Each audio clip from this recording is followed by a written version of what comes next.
Hello students, welcome to the another lecture of your equilibrium. So last class जो हमने पढ़ा था, हमने डिस्कस किया था आपके जनरल इंट्रोडक्शन क्लास था हमारा इक्विलिब्रियम के बारे में, राइट। सो इक्विलिब्रियम के बारे में हमने डिस्कस किया था कि केमिकल इक्विलिब्रियम होता क्या है, क्या क्या कैरेक्टरिस्टिक्स होते हैं, क्या क्या टाइप्स होते हैं उसके, किस किस केसेस में पाया जाता है। तो मेनली हमने आपका रिवर्सिबल केसेस में डिस्कस किया था, इरिवर्सिबल के केस में भी डिस्कस किया था। एंड वन मोर थिंग, हमने आपका ये भी डिस्कस किया था कि रिवर्सिबल रिएक्शन में आपका केमिकल इक्विलिब्रियम अटेन करना पॉसिबल नहीं है, बिकॉज आप जब रिएक्शन ओनली फॉरवर्ड डायरेक्शन में ही मूव करता है, वन डायरेक्शन ही रिएक्शन होता है, दैट्स वाई वहाँ पर हम इक्विलिब्रियम नहीं ला सकते। क्योंकि आपको पता है इक्विलिब्रियम क्या होता है, कब अटेन होता है, जब rate of forward reaction is equals to rate of backward reaction, या फिर तो कंसंट्रेशन ऑफ रिएक्टेंट और प्रोडक्ट कॉन्स्टेंट हो जाए। ठीक है, ये सब हमने जनरल आइडिया डिस्कस किया था। हमने कुछ ग्राफ के एग्जाम्पल्स भी दिए थे जो आपके एग्जाम्स में इंपॉर्टेंट क्वेश्चन आते हैं। तो आई होप वो सारी चीज़ें आपकी क्लियर हो चुकी होंगी। अब हम क्या करने वाले हैं, हम and yes I forget to send you the notes today onwards after recording this lecture. जैसे मैं लेक्चर रिकॉर्ड करती हूँ उसके बाद से ही मैं आपको इस चैप्टर के नोट्स का पीडीएफ भेज दूंगी।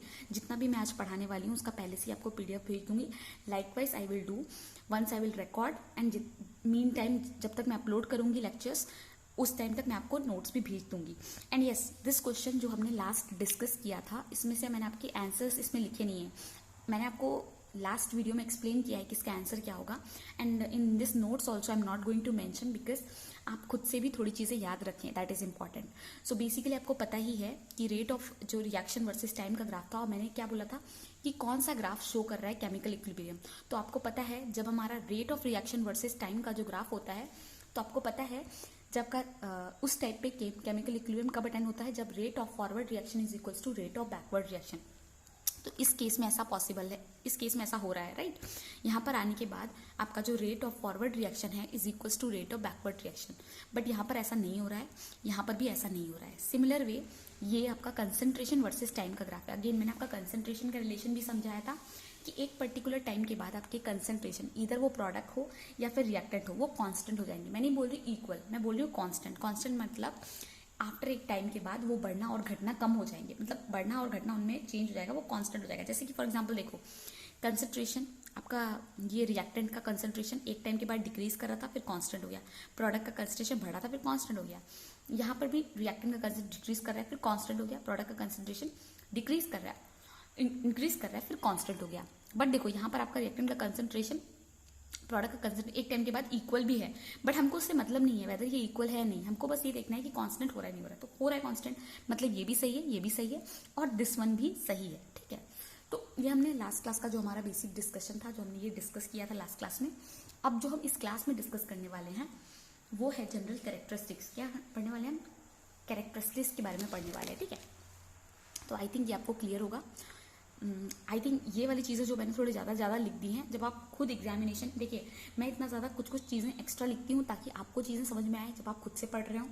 एंड आप जब अपनी कॉपी में नोट कर रहे हो तो आपको बहुत सारी चीज़ें इंक्लूड करने की जरूरत नहीं है, आप बस मेन पॉइंट्स इंक्लूड करेंगे तो भी चलेगा। जैसे it is dynamic in nature, और जैसे equilibrium can be achieve from either side. So एक एक पॉइंट भी लिखोगे तो चलेगा। मैं इतना पॉइंट लिखती हूँ ताकि आपको समझ में आए, for your understanding I am writing. अगर आपको चीज़ें मेरे समझाने के बाद समझ में आ रही है तो आपको अपने नोट्स को लंबा करने की जरूरत नहीं है। ठीक है, एंड मैं बहुत सारी चीज़ें यहाँ पर इसलिए लिखती हूँ ताकि आपको जब आप खुद से पढ़ रहे होंगे, अगर आप मेरी लेक्चर की बात भूल जाते हैं तो जब आप मेरे नोट्स से पढ़ रहे होंगे तो आपको एक बार याद आ जाएगा, अच्छा ये पॉइंट ऐसे समझाया गया था। So for that reason I am making it in that way. So आपको शायद चीज़ें अब समझ में आ गई होंगी कि क्या पर्सपेक्टिव है मेरे नोट्स बनाने का, और कैसे हम एक्चुअली क्या मैं एनालाइज करके ये नोट्स बनाती हूँ। ठीक है, अब जो पहली चीज़ हम पढ़ने वाले हैं that is the characteristics of chemical equilibrium. हमने आपको बता दिया कि केमिकल इक्विलिब्रियम होता क्या है, ठीक है ना। जहाँ पर आपका इक्विलिब्रियम अचीव करना केमिकल रिएक्शन में, जहाँ पर आपका rate of forward reaction equal हो जाता है रेट ऑफ बैकवर्ड रिएक्शन के, उसको हम बोलते हैं केमिकल इक्विलिब्रियम। मैंने आपको बताया था केमिकल इक्विलिब्रियम आपका एक तरह का क्या है, डायनेमिक नेचर में होता है, राइट। हमने स्टार्टिंग में दो चीज़ें पढ़ी थी, स्टैटिक और डायनेमिक। तो मैंने बताया था आपका जो केमिकल इक्विलिब्रियम है वो एग्जाम्पल है किसका, dynamic. So it is dynamic in nature. Dynamic इसलिए है, ठीक है, क्योंकि जो रिएक्शन ये फॉरवर्ड और बैकवर्ड डायरेक्शन दोनों के डायरेक्शन में हो सकता है। ठीक है, इसलिए डायनेमिक है, मतलब ये रुका हुआ कोई रिएक्शन नहीं है। जैसे मैं आपको फर्स्ट क्लास में लेक्चर में समझाया था पानी का टैप का एग्जांपल, राइट। पानी का टैप ओपन कर रहे हो, नीचे बकेट जो रखा है उसमें एक होल हो जा रहा है, तो पानी जैसे जैसे बकेट में गिर रहा है वो आपको फॉरवर्ड रिएक्शन है, और पानी वो जो होल से एक सेम साइज का होल, जितना पानी ड्रॉप बाय ड्रॉप गिर रहा है बकेट में, बकेट का लेवल बढ़ेगा, नीचे आपने सेम अमाउंट ऑफ होल कर दिया तो क्या होगा, पानी ड्रॉप बाय ड्रॉप उसमें से निकलता रहेगा। तो इस केस में क्या हो रहा है, जो पानी फिल कर रहा है बकेट में वो क्या है, वो उसका फॉरवर्ड रिएक्शन है, और जो पानी लीव कर रहा है वो उसका बैकवर्ड रिएक्शन हो गया। So it is a dynamic process, और डायनेमिक प्रोसेस में आपका क्या होता है, forward and backward reaction are happening simultaneously. ये फर्स्ट पॉइंट हो गया। तो आप you don't need to write this one, this point आपको नहीं भी रखने से चलेगा। सेकेंड पॉइंट ये है, chemical equilibrium can be achieve from either side. देखो ये जो इक्विलिब्रियम होता है, ये जो हमारा केमिकल इक्विलिब्रियम, इसको हम बोथ साइड से अचीव कर सकते हैं। जैसे फॉर एग्जांपल मान लो हम हेबर्स प्रोसेस का एग्जांपल लेते हैं, ठीक है। हेबर्स प्रोसेस का एग्जांपल ले रहे हैं, नाइट्रोजन हाइड्रोजन कंबाइन करके अमोनिया बना रहे हैं, फॉर्मेशन हो रहा है, ठीक है, अमोनिया का।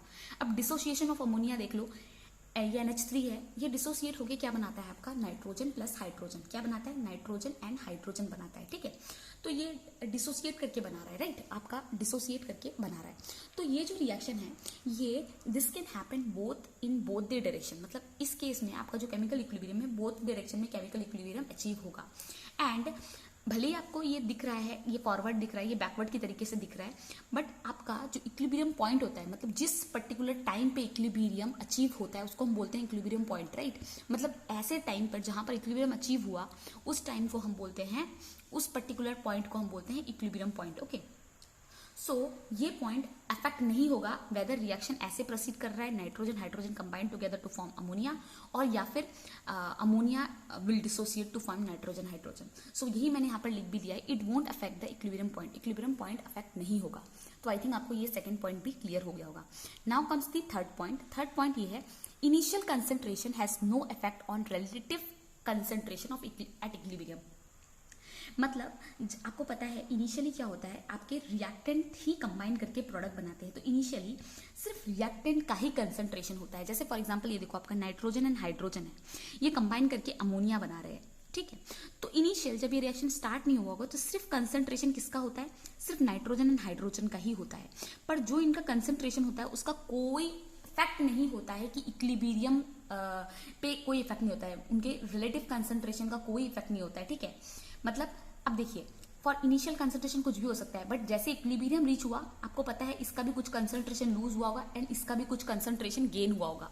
तो basically initial concentration has no effect on relative, जो रिलेटिव कंसंट्रेशन, जो कि रिलेटिव कंसंट्रेशन मतलब जो इक्विलिब्रियम पे जो कंसंट्रेशन, उस पर कोई फर्क नहीं पड़ा इनिशियली, चाहे वो आप यहाँ पे 100 मोल ले लो, चाहे 10 मोल ले लो, चाहे 1 मोल ले लो, तो initial concentration has no effect on relative concentration, ठीक है, कोई इफेक्ट नहीं होगा। अगर आप यहाँ पर मान रहे हो 1 मोल ले रहे हो, 0.5 मोल, ये 2 मोल दे रहा है। अब मान लो यहाँ पे 10 मोल ले रहे हो, यहाँ 5 मोल ले रहे हो, तो ये कितना देगा, 20 मोल। तो मतलब ये जो रेशियो का प्रोपोर्शन है वो बराबर रहेगा, ठीक है। तो आपको ये भी समझ में आ गया होगा। Basically all simple as that, आप ये याद रखो, जो initial concentration has no effect on the relative concentration at equilibrium पे, ठीक है। एंड इसी पॉइंट पे एक और चीज हमको समझनी है, दैट ऑल, ये तो हमने इक्विलिब्रियम का एक डेफिनेशन समझ लिया, ऑल जो मेजरेबल क्वांटिटी होती हैं इक्विलिब्रियम पे क्या होता है, जिस भी क्वांटिटी को हम मेजर कर सकते हैं वो सब कांस्टेंट हो जाती हैं। जैसे फॉर एग्जांपल हम कंसंट्रेशन मेजर कर सकते हैं, हम एक चीज़ का कलर देख के बता सकते हैं कि ये कलर बहुत इंटेंस है या लाइट है। तो डेंसिटी है, जैसे प्रेशर है, तो ये सारी चीज़ें, ये सारी क्वांटिटी को हम मेजर कर सकते हैं। तो जो भी क्वांटिटी को हम मेजर कर सकते हैं वो इक्विलिब्रियम पे क्या होता है आपका, वो इक्विलिब्रियम पे आपकी कांस्टेंट हो जाती है। जैसे फॉर एग्जांपल कंसंट्रेशन आपका कांस्टेंट हो जाएगा, कलर आपका कांस्टेंट हो जाएगा, प्रेशर आपका कांस्टेंट हो जाएगा, डेंसिटी आपकी कांस्टेंट हो जाएगी। जैसे फॉर एग्जांपल आपको कोई एक इक्वेशन दे दिया और आपको बोला है हाइड्रोजन एंड आयोडीन आपस में कंबाइन करके, आपको पता ही होगा हाइड्रोजन और ये है हाइड्रोजन, ठीक है, ये हाइड्रोजन और आयोडीन आपस में कंबाइन करके बना रहे हैं HI, ठीक है, ये बना रहे हैं हाइड्रोजन आयोडाइड, ठीक है, हाइड्रोजन आयोडाइड बना रहे हैं। तो इस केस में अब आपको बोल रहा है कि इसका जो कलर है, ठीक है, आयोडीन जो आपका होता है, आपका पीछे से दिख रहा होगा, बेसिकली जो हाइड्रोजन एंड आयोडीन होता है, इनके पास क्या होता है, सम कंसंट्रेशन होता है, ठीक है। बट एक टाइम के बाद क्या होगा, आयोडीन का भी आपको पता है कोई कलर होता है, राइट। ये रिएक्शन हो रहा है इन दोनों के बीच में, इनका कंसंट्रेशन यूटिलाइज हो रहे हैं और आपका प्रोडक्ट बना रहा है। क्या हो रहा है, कंसंट्रेशन यूटिलाइज हो रहे हैं और आपका प्रोडक्ट बन रहा है। ओके, प्रोडक्ट बन रहा है। तो एक टाइम के बाद जो आयोडीन का कलर चेंज होना, मैंने बोला आपका सॉल्यूशन बन गया HI का। एक टाइम के बाद इस HI का कंसंट्रेशन का कलर चेंज होना बंद हो गया। मतलब पहले क्या हो रहा था, धीरे धीरे इंटेंस हो रहा था, colour dark dark dark dark हो रहा था। एक टाइम के बाद ये कलर चेंज होना बंद हो गया। जब कलर चेंज होना बंद हो गया, उसका मतलब भी हम यही समझेंगे कि इक्विलिब्रियम हैज अचीव्ड। क्या समझेंगे हम? Equilibrium has achieved. ठीक है, आपको समझ में आ गया होगा। तो ये मैंने जैसे एग्जाम्पल दिया कि इक्विलिब्रियम पे क्या होता है, ऑल मेजरेबल क्वांटिटीज भी आपकी क्या होती है, वो आपकी कांस्टेंट हो जाती है। जैसे फॉर एग्जांपल मैंने बोला कंसंट्रेशन ऑफ, मैंने आपको बताया हाइड्रोजन आयोडीन चेंज हो रहा है, बट उनका कलर क्या हो गया, कांस्टेंट हो गया। अगर उनका कलर कांस्टेंट हो गया, आप बोलोगे कि वो इक्विलिब्रियम में है। अगर उनका कंसंट्रेशन कांस्टेंट है, हो गया है एक टाइम के बाद, तो आप बोलोगे वो इक्विलिब्रियम है। अगर उनका प्रेशर कांस्टेंट हो गया, जैसे फॉर एग्जांपल मान लो आपको एक कांस्टेंट एक इक्विलिब्रियम लाना है एक रिएक्शन का, और आपको पता है उस रिएक्शन का इक्विलिब्रियम आएगा 5 पास्कल प्रेशर पे। कब? 5 पास्कल प्रेशर पे। तो आप वो रिएक्शन स्टार्ट कर दोगे, प्रेशर बढ़ाओगे 1 2 3 4 5 पे आके आप रिएक्शन रुका दोगे। क्यों? क्योंकि आपको पता है 5 पे क्या होगा, प्रेशर कांस्टेंट हो जाएगा। और प्रेशर कांस्टेंट हो जाएगा क्योंकि प्रेशर एक मेजरेबल क्वांटिटी है, तो आपका पूरा रिएक्शन इक्विलिब्रियम में आ जाएगा। तो इसी तरह की बात है, आपको समझ में आ गया होगा बेसिकली। सो इनिशियल कंसंट्रेशन का कोई इफेक्ट नहीं होता है रिलेटिव कंसंट्रेशन में। और एक और भी चीज इसमें याद रखनी है कि जितने भी मेजरेबल क्वांटिटीज होते हैं will be constant at equilibrium. जितने भी हम मेजर कर सकते हैं वो सारी क्वांटिटीज आपकी इक्विलिब्रियम में क्या होती है, आपकी होती है कांस्टेंट होती है। तो आपको ये चीज भी समझ में आ गई होगी।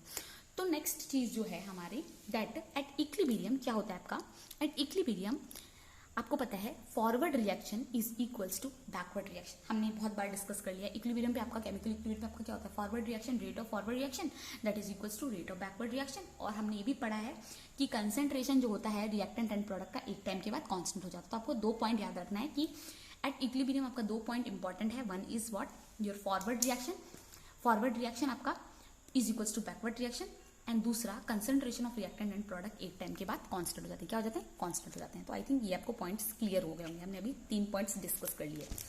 लेट अस सी सम मोर पॉइंट्स। इसमें टोटल 5 पॉइंट है, हमने 3 पॉइंट्स डिस्कस कर लिए हैं। अब हम चौथे पॉइंट की तरफ चलते हैं। चौथा पॉइंट है क्लोज्ड वेसल। ठीक है, कैरेक्टरिस्टिक्स है ये भी केमिकल इक्विलिब्रियम की।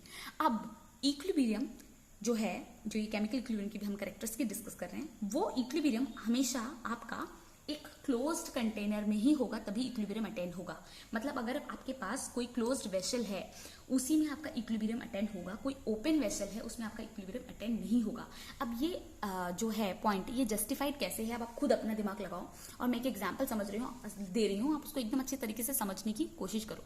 जैसे फॉर एग्जाम्पल आपका A एंड B, ठीक है, आपका कोई रिएक्टेंट है, वो आपस में कंबाइन करके C एंड D बना रहे हैं। ठीक है, और मान लो D जो है उसमें से, ठीक है, बाकी सब सॉलिड लिक्विड है, और D जो है वो गैस है, और आपका जो वेसल है वो आपका ओपन वेसल ले रखा है आपने। ठीक है, ओपन वेसल ले रखा है। तो आपने AB को रिएक्ट करा C D, अब आपका ओपन वेसल है तो D एक गैस है, तो क्या होगा, वो गैस तो स्केप कर जाएगी ना, उसमें से जो कंटेनर है उसमें रुकी थोड़ा ना रहेगी, गैस थोड़ा नीचे बैठी रहती है, वो तो निकल जाएगी गैस से बाहर। तो इस केस में क्या होगा, जब गैस इसमें से निकल गई तो क्या बताओ, ये जो गैस निकल चुकी है, स्केप हो चुकी है, क्या ये गैस को लाना, जो स्केप हो चुकी है एटमॉस्फेयर में चली गई है, उसको वापस लेके आना और C के साथ रिएक्ट करा के फिर से AB बनाना पॉसिबल हो पाएगा? नहीं हो पाएगा। तो मतलब जब तक बैकवर्ड रिएक्शन होगा ही नहीं तब तक इक्विलिब्रियम कैसे आएगा, क्योंकि इक्विलिब्रियम के लिए हमारे पास फॉरवर्ड एंड बैकवर्ड रिएक्शन दोनों होने चाहिए, राइट? तो इक्विलिब्रियम होगा ही नहीं। सो इसीलिए एक और पॉइंट है कि closed vessel, equilibrium can B attend in a closed vessel only. Only लिखना मैं भूल गई हूँ, आप इसमें ऐड कर सकते हो, अगर नहीं भी लिखो तो भी चलेगा। तो equilibrium can B attend in a closed vessel, closed vessel में ही इक्विलिब्रियम अटेंड हो सकता है। और इसमें हमारा आपको पता ही चल गया ये एग्जाम्पल से कि बैकवर्ड रिएक्शन आपका पॉसिबल नहीं होगा। ठीक है, तो आई थिंक आपको ये वाली चीज भी अच्छे से क्लियर हो गई होगी। Now next comes the fifth point, that is the role of a catalyst। ठीक है, कैटलिस्ट का क्या रोल है? ठीक है, सो कैटलिस्ट क्या करता है, enhances both the forward and the backward reaction. अगर मैं आपको नॉर्मली बोलूं इन जनरल टर्म्स में कैटलिस्ट का काम क्या होता है, ठीक है, तो आप बोलोगे catalyst is something which speed up, और बोल सकते हैं speeds up the rate of the reaction. मतलब रिएक्शन को जल्दी करने में, जल्दी होने में मदद करता है कैटलिस्ट। ठीक है, जैसे कोई रिएक्शन हो रहा है 1 घंटे में, कैटलिस्ट दे दिया, वो रिएक्शन हो रहा है आधे घंटे में, 15 मिनट में। कोई रिएक्शन ले रहा है 30 घंटे कंप्लीट होने के लिए, कैटलिस्ट दे दिया 15 घंटे ले रहा है। तो कितना भी कम, डिपेंड कर रहा है कितनी कैटलिस्ट डाल रहे हो, क्या डाल रहे हो। तो रोल ऑफ कैटलिस्ट क्या है, वो इनहेंस कर देता है क्या, फॉरवर्ड एंड बैकवर्ड रिएक्शन को। और जब वो इन्हेंस कर देता है रेट ऑफ फॉरवर्ड, मतलब स्पीड बढ़ा देता है जब वो फॉरवर्ड एंड बैकवर्ड रिएक्शन की, तो क्या होगा, इक्विलिब्रियम जल्दी अटेंड होगा, राइट। अब मान लो हम ये एग्जांपल समझते हैं, ठीक है। आपका ए से बी बन रहा है, जब ए से बी बन रहा है विदाउट यूजिंग दिस कैटलिस्ट, अगर हम कैटलिस्ट जब यूज नहीं कर रहे हैं तो आपको पता है क्या होगा, आपका जो रेट ऑफ फॉरवर्ड रिएक्शन जो होता है, ठीक है, आपका रेट ऑफ फॉरवर्ड जो रिएक्शन है, फॉरवर्ड रिएक्शन पहले सबसे हाई होता है, राइट। यहाँ पे आपका ROR लिख दो, ठीक है, ये ROR रेट ऑफ रिएक्शन है, ये टाइम का ग्राफ है। तो आपको पता है रेट ऑफ रिएक्शन जो होता है रिएक्टेंट का, ठीक है, सबसे रेट ऑफ फॉरवर्ड रिएक्शन, ठीक है, फॉरवर्ड रिएक्शन क्या होता है, सबसे हाई होता है, कंसंट्रेशन ऑफ रिएक्टेंट सबसे ज्यादा होता है, धीरे धीरे धीरे धीरे रेट ऑफ रिएक्शन डिक्रीज करने लगता है फॉरवर्ड रिएक्शन का, और बैकवर्ड रिएक्शन का रेट ऑफ रिएक्शन इंक्रीज करने लगता है, एक टाइम के बाद ये कांस्टेंट हो जाते हैं। ये क्या है आपका विदाउट कैटलिस्ट, हमने डिस्कस किया है ना, ये हमने ग्राफ यहाँ पर डिस्कस किया है। यहाँ पर देखिए rate of reaction versus time, right. ये आपका फॉरवर्ड रिएक्शन टाइम के साथ डिक्रीज करता है, बैकवर्ड रिएक्शन टाइम के साथ इंक्रीज करता है, एक टाइम के बाद rate of forward reaction and rate of backward reaction हो जाता है। यही आपका इक्विलिब्रियम कंडीशन है, राइट। यही आपकी इक्विलिब्रियम कंडीशन है, जबकि rate of forward reaction is equal to rate of backward reaction हो जाता है। तो वही यहाँ पर सेम चीज है, कैटलिस्ट का काम कैसे यूज हुआ है। विदाउट कैटलिस्ट आपको पता है same reaction, rate of forward reaction पहले ज्यादा होता है, धीरे धीरे डिक्रीज करने लगता है, एक टाइम के बाद कांस्टेंट हो जाता है। वैसे ही रेट ऑफ बैकवर्ड रिएक्शन एक टाइम के बाद इंक्रीज करता है, इंक्रीज करता है, इंक्रीज करता है, इंक्रीज करता है, एक टाइम के बाद वो भी कांस्टेंट हो जाता है, ठीक है, विदाउट कैटलिस्ट। अब हमने क्या बोला, हम कैटलिस्ट डाल रहे हैं, तो कैटलिस्ट क्या कर रहा है, बढ़ा रहा है रेट ऑफ फॉरवर्ड रिएक्शन, मतलब फॉरवर्ड जो रिएक्शन है उसकी स्पीड को बढ़ा दे रहा है, बैकवर्ड रिएक्शन की भी स्पीड को बढ़ा दे रहा है। तो क्या होगा, जैसे ही फॉरवर्ड रिएक्शन की स्पीड बढ़ी तो मतलब जल्दी से जल्दी ये पहले रेट ऑफ फॉरवर्ड रिएक्शन नीचे नीचे नीचे मतलब डिक्रीज करेगा, मतलब जो कंसंट्रेशन ऑफ रिएक्टेंट थे वो जल्दी जल्दी कंबाइन करेंगे आपस में टू फॉर्म प्रोडक्ट। तो उसका रेट ऑफ रिएक्शन क्या होगा, पहले तो बहुत ज्यादा था, धीरे धीरे धीरे धीरे धीरे धीरे एक टाइम का डिक्रीज कर करके कांस्टेंट हो जाएगा। वैसे ही बैकवर्ड का क्या होगा, क्योंकि रिएक्टेंट कंबाइन होकर आपके प्रोडक्ट बना रहे, तो आपका बैकवर्ड रिएक्शन इंक्रीज करेगा, एक टाइम के बाद कांस्टेंट हो जाएगा। तो आप देख लो विद कैटलिस्ट क्या हो रहा है, जो आपका इक्विलिब्रियम पॉइंट है, इक्विलिब्रियम पॉइंट है ये ई, जो हम बताते हैं ना इक्विलिब्रियम पॉइंट, इस पॉइंट पे आपका rate of forward reaction and rate of backward reaction is equal, ये टाइम पे, राइट, ये टाइम पे आपका इक्विलिब्रियम अटेंड हो रहा है। तो ये जो इक्विलिब्रियम जल्दी अटेंड हो जा रहा है, अर्लियर अटेंड हो जा रहा है, तो वही role of catalyst nothing but it will enhances both forward and backward reaction, forward and backward reaction को इनहेंस करता है and helps to achieve equilibrium earlier, equilibrium को अर्लियर लाने में मदद करता है। तो आई थिंक आपको ये 5 पॉइंट अच्छे से क्लियर हो गए होंगे। हमने कैरेक्टरिस्टिक्स के बारे में पढ़ लिया है। फर्स्ट कैरेक्टरिस्टिक्स थी डायनामिक इक्विलिब्रियम, दूसरी कैरेक्टरिस्टिक्स थी कि आप इक्विलिब्रियम किसी भी डायरेक्शन में अटेंड कर सकते हैं, तीसरी कैरेक्टरिस्टिक थी आपकी इनिशियल कंसंट्रेशन पे कोई फर्क नहीं पड़ता है, रिलेटिव कंसंट्रेशन ही डिपेंड करता है आपका। Third characteristic that is third characteristic. Fourth characteristic equilibrium हमेशा क्लोज्ड वेसल में ही अटेंड होगा। फिफ्थ कैरेक्टरिस्टिक आपका रोल ऑफ कैटलिस्ट, अगर आप कैटलिस्ट दे रहे हो तो इक्विलिब्रियम आपका जल्दी अटेंड होगा। तो यही सारे पॉइंट्स थे, ठीक है, यही सारे पॉइंट्स थे जो हमने अभी आपसे डिस्कस कर लिए है, ठीक है। अब हम एक और नए टॉपिक पढ़ने वाले हैं, that is law of mass action, ठीक है। लॉ ऑफ मास एक्शन जो कि आपकी बुक में शायद लॉ ऑफ मास एक्शन करके नहीं दे रखा है, बट या इट इज इंपॉर्टेंट एंड इसका डायरेक्टली आपको शायद इक्वेशन, इक्विलिब्रियम कांस्टेंट की इक्वेशन लिखने सिखा दिया होगा, बट जिक्र थोड़ा सा कम किया है कि किसने बनाया था, क्या बनाया था। बट यस, आज जो हम ये टॉपिक पढ़ने वाले हैं जैसे law of mass action, once you will understand, एक चीज समझ जाओगे तो आप ये जिंदगी में कभी नहीं भूलोगे। It's very simple, very easy and आगे कोई इसमें दिक्कत और कोई भी कंफ्यूजन आएगी ही नहीं। सो बेसिकली ये जो लॉ ऑफ मास एक्शन था, ठीक है, ये जो लॉ ऑफ मास एक्शन था ये किसने दिया था, दो साइंटिस्ट थे, ठीक है। वो साइंटिस्ट का नाम था गुल्डबर्ग एंड वेग, ठीक है। गुल्डबर्ग एंड वेग ने ये लॉ दिया था। 1 मिनट स्टूडेंट्स।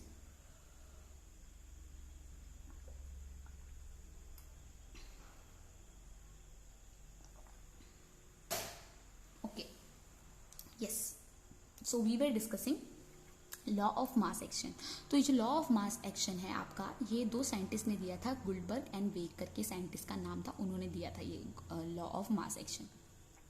सो बेसिकली ये लॉ ऑफ मास एक्शन के हिसाब से क्या होता है, आपका A प्लस B जो है वो कंबाइन करके बनाते हैं आपके C और D, ठीक है। अब गुल्डबर्ग के हिसाब से उन्होंने क्या बताया कि जो रेट ऑफ फॉरवर्ड रिएक्शन, ये आपको समझना है कि जो रेट है फॉरवर्ड रिएक्शन का रेट, ठीक है, वो इक्वल किसके, वो प्रोपोर्शनल होता है किसके, concentration of A and concentration of B। मतलब जिस रेट से फॉरवर्ड रिएक्शन हो रहा है वो किस पे डिपेंड कर रहा है, वो डिपेंड कर रहा है दिस A एंड B। और ये जो ब्रैकेट लगा रखा है, ये जो ब्रैकेट हमने दे रखा है, इसको नॉर्मली आज के टाइम पे तो हम इसको कंसंट्रेशन बोलते हैं, पर उस टाइम पे इसको बोला जाता था एक्टिव मास। ठीक है, एक्टिव मास। अब आप बोलोगे एक्टिव मास क्या होता है? तो जब भी कोई रिएक्शन होता है, तो जैसे फॉर एग्जाम्पल ए और बी, ए का कुछ मास जो रिएक्शन में पार्ट लेता है, ए का जो मास रिएक्शन में पार्ट लेता है, हम लोग उसको बोलते हैं एक्टिव मास, एंड जो रिएक्शन में पार्ट नहीं लेता उसको हम बोलते हैं इनएक्टिव मास। तो बेसिकली इसका जो ब्रैकेट है, ये जिसको अभी हम कंसंट्रेशन बोलते हैं, वो एक्टिव मास ऑफ ए बोला जाता है, and this is called as active mass of B. मतलब बी का वो वाला पार्ट जो रिएक्शन में पार्टिसिपेट कर रहा है, मतलब एक्टिव है। ठीक है, तो ए बी कंबाइन करके सी डी बना रहे हैं। तो फॉरवर्ड रिएक्शन बेसिकली किस पे डिपेंड कर रहा है? उस पे डिपेंड कर रहा है एक्टिव मास ऑफ ए। मतलब ए का ऐसा एक्टिव पार्ट जो कि बेसिकली जो एक्टिव मास है, जो बेसिकली वो मास जो टेक पार्ट कर रहा है केमिकल रिएक्शन में। ठीक है, सो it is what the active mass of A and the active mass of B. This is what rate of forward reaction, and rate of backward reaction is what rate of backward reaction depends on what? C and D. Means किस तरह से forward reaction होगा वो depend करेगा A and B के concentration या फिर कह लो active mass पे, and rate of backward reaction जो कि इस direction में होता है वो depend करेगा concentration of C and D, और you can say active mass of C and D. तो अब हमने ये दो equation लिख ली, rate of forward reaction active mass of A, active mass of B, rate of backward reaction proportional to active mass of C, active mass of D. अब आपको पता होगा इस प्रोपोर्शनल का सिंबल ये होता है, अगर ये इंक्रीज कर रहा है तो ये भी इंक्रीज कर रहा है, मतलब डायरेक्टली प्रोपोर्शनल रिलेशनशिप है, मतलब जो चेंजेस में होगा वही चेंजेस में भी होगा, यही होता है इसका मतलब। नाउ ये प्रोपोर्शनलिटी कांस्टेंट है। इस प्रोपोर्शनलिटी कांस्टेंट को हटाने के लिए हमको एक कांस्टेंट देना पड़ेगा, तो हम ये प्रोपोर्शनलिटी कांस्टेंट को हटाएंगे और इस प्रोपोर्शनलिटी कांस्टेंट की जगह हम लिख लेंगे के। क्या लिख लेंगे हम? के एफ। ठीक है, K F. In the same way हम इस प्रोपोर्शनलिटी कांस्टेंट को हटाएंगे और हम यहाँ पर लिख लेंगे के बी। तो हमारा क्या हो गया? के ओ एफ, मतलब rate of forward reaction is equals to, ये प्रोपोर्शनलिटी कांस्टेंट हटा, K F active mass of A, active mass of B. और जहां पर ये के एफ क्या है? ये आपका rate constant of forward reaction है। क्या है ये? नथिंग बट आपका rate constant of forward reaction है। ठीक है, नाउ रेट ऑफ बी। ठीक है, rate of backward reaction, rate of backward reaction में क्या होगा? K B active mass of C. Yes, यहाँ पर ये गलती हुई है, ये active mass of C and active mass of, यहाँ पे फिर से मैंने ए और बी लिख दिया है, ये होना चाहिए active mass of C and active mass of D. ठीक है, active mass of C and active mass of D. So rate of backward reaction हमने यहाँ पर तो सेम ही लिखा है, सही लिखा है, बट यहाँ पर गलती हो गई है। तो rate of backward reaction is equals to K B active mass of C and active mass of D. I think आपको समझ में आ गया होगा। ये आपका rate of forward reaction and rate of backward reaction. अब यही था गुल्डबर्ग का mass law of mass action. ठीक है, कि जो बेसिकली जो रेट ऑफ रिएक्शंस होते हैं वो इनके एक्टिव मास के प्रोपोर्शनल होते हैं। ठीक है, जैसे rate of forward reaction active mass of this reactants and rate of backward reaction active mass of this product. ठीक है, तो आपको समझ में आ गया होगा। अब आपको पता है यहाँ पर रेट ऑफ फॉरवर्ड रिएक्शन ये है, रेट ऑफ बैकवर्ड रिएक्शन ये है, और एट इक्विलिब्रियम के कंडीशन पे क्या होता है आपको पता है? इक्विलिब्रियम जब आता है तो आपका rate of forward reaction is equals to rate of backward reaction होता है। अब आपको पता है रेट ऑफ फॉरवर्ड रिएक्शन की वैल्यू क्या है? K F delta A delta B, sorry not delta A, K F active mass of A active mass of B. Rate of backward reaction की वैल्यू क्या है? K B active mass of C active mass of D. तो अब हम यहाँ पे ये equation देखेंगे, that is at equilibrium rate of forward reaction आपके रेट ऑफ बैकवर्ड रिएक्शन के इक्वल हो जाता है, राइट? आपका जो फॉरवर्ड रिएक्शन है वो बराबर इक्वल हो जाता है रेट ऑफ बैकवर्ड रिएक्शन के, राइट? अब यहां पर हमको रेट ऑफ फॉरवर्ड रिएक्शन की वैल्यू पता है, के एफ, मतलब के एफ क्या है आपका? Rate constant for the forward reaction, right? Rate constant for the forward reaction, यही तो हमने पढ़ा था। यहाँ पर ये क्या है? Rate constant for forward reaction. And K B क्या है? Rate constant for backward reaction. K F rate constant for forward reaction, K B rate constant of backward reaction. So active mass of A active mass of B, K B active mass of C active mass of D.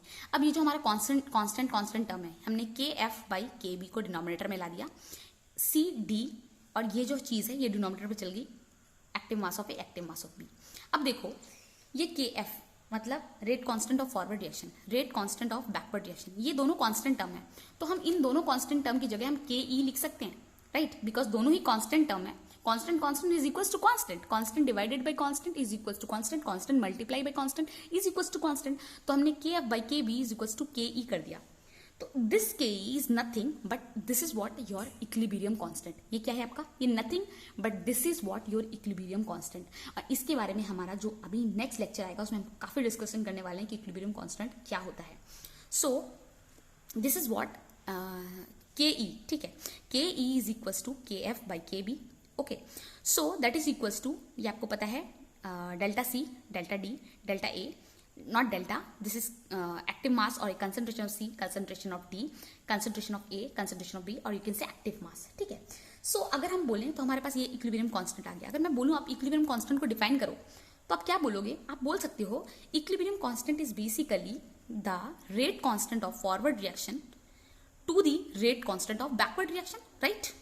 Hence हमने वहां यहाँ पर वही explain किया है। Hence we can say that equilibrium constant is the ratio of the constant of forward reaction, rate constant of forward reaction to the constant of the backward reaction, rate constant या constant of backward reaction। ये equilibrium का definition हो गया। या फिर दूसरे तरीके से हम इसको और एक तरीके से बोल सकते हैं दैट दिस इक्विलिब्रियम कांस्टेंट, जो ये इक्विलिब्रियम कांस्टेंट है, ये basically defined as the active mass of the product to the active mass of the reactant. क्या है ये, क्या है, आपका प्रोडक्ट का एक्टिव मास है, ये आपका रिएक्टेंट का एक्टिव मास है। तो इक्विलिब्रियम कांस्टेंट को हम ऐसे भी डिफाइन कर सकते हैं, this is what active mass of product divide by active mass of reactant, ठीक है। तो इक्विलिब्रियम कांस्टेंट आपको फॉर्मूला पता चल गया है, K F by K B, और you can say active mass of product divided by active mass of reactant. So ये आज का लेक्चर हम यहीं पर स्टॉप करते हैं। नेक्स्ट क्लास में हम आपके इसकी कुछ एग्जाम्पल्स देखेंगे और लिखना सीखेंगे कि हम इक्विलिब्रियम कांस्टेंट को लिखते कैसे हैं, उसका क्या टर्मिनोलॉजी है, कैसे लिखा जाता है। So thank you student, this is for the today's class.